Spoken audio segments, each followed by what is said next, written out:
अस्सलाम वालेकुम वरहमतुल्लाहि वबरकातुहू। I am doctor Dilawar Hussain, Madni homeopathic clinic, Didawali, Daska Sialkot.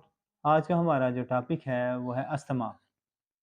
आज मैं आपको अस्थमा के बारे में यानी दमा जिसको उर्दू में कहते हैं, इसके बारे में 5 बेस्ट होम्योपैथिक मेडिसिन बताने जा रहा हूँ, जिसको आप इस्तेमाल करके दमे जैसी मूज़ी बीमारी से निजात हासिल कर सकते हैं।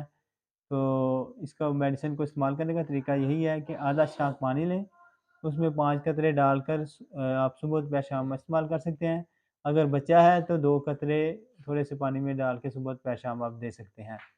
तो चलें मेडिसिन के नाम के बारे में आएँ, तो इसका नाम कुछ इस तरह है कि इसमें इस्तेमाल होने वाली मेडिसिन जो है अस्थमा में, वो है आर्सेनिक, एपिकॉक, अड्रेनालिन, यूकलिप्टस और नेटमसल। ये 5 मेडिसिन हैं जो कि आप बाय सिम्पटम इस्तेमाल करके